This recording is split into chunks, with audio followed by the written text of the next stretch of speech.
ඔයාගේ නම මොකක්ද? නිකලේෂ්. නික? අද ඇවිල්ලා ආදමීය තරුවක් මාධ්‍ය දර්ශනය. ඉතින් හරිම ආසාවෙන් බලාගෙන ඉන්න දවසක් අද තමයි තියටර් එක පිරෙන්න කට්ටිය එකට එකතු වෙලා චිත්‍රපටය නරඹන පළවෙනි දවස. ඉතින් එළියට එනකොටම හොඳ ප්‍රතිචාර ගොඩාක් චිත්‍රපටයට ලැබුණා, පද්මට ලැබුණා. ඉතින් ආදරෙන් මතක් වෙනවා දිල්ෂාන් අමරසිංහ අයියාව. එයාගේ පළවෙනි සිනමා අධ්‍යක්ෂණය, ඒ වගේම සාරංග සාසේකර අයියාගේ පළවෙනි සිනමා නිෂ්පාදනය.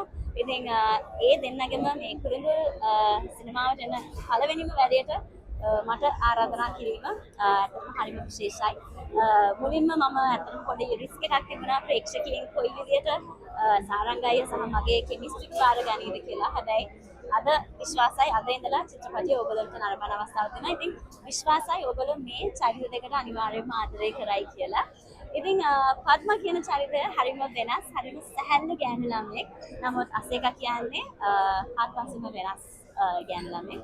ඉතින් මේකේ කැමරාකරණය විශ්වජිත් අයියා ඉන්නවා. ඉතින් ආදරෙන් මතක් කරනවා ඔහු. ඊළඟට දුල්හාරියක් කිය මතක් කරනවා අපේ පිටපත. ඒ වගේම නයනජිත් අයියා, අවීර සලෝනික, මේ හැම දෙනෙක්ම ආදරෙන් මතක් වෙන දෙකම අපේ සංගීතය පැත්තෙන් දිනේෂ් ගම්ගේ, කාංචනා, මේ ලොකු පිරිසක් සම්බන්ධ වෙනවා ගායනය. මේක ඇත්තටම මියුසිකල් එකක් හා සමාන චිත්‍රපටයක් කිව්වොත් හරි. ඔයගොල්ලන්ට නටන්න, ඔයගොල්ලන්ට විඳින්න හැම අතින්ම මේ චිත්‍රපටයේ ගීත තියෙනවා. ඉතින් මුලින් ඉඳන් අගටම විනෝද වෙන්න පවුලේ ඔක්කොටම එකට එකතු වෙලා නරඹන්න පුළුවන් හොඳ බයිස්කෝප් ෆිල්ම් එකක් තමයි ආදරණීය තරුවක් කියන්නේ.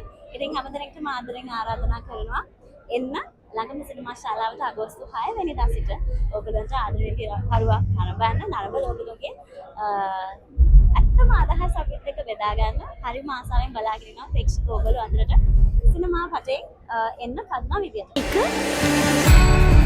හයි මා පද්මාවති. හැමෝම මට ආදරයට කියන්නේ පද්මා කියලා.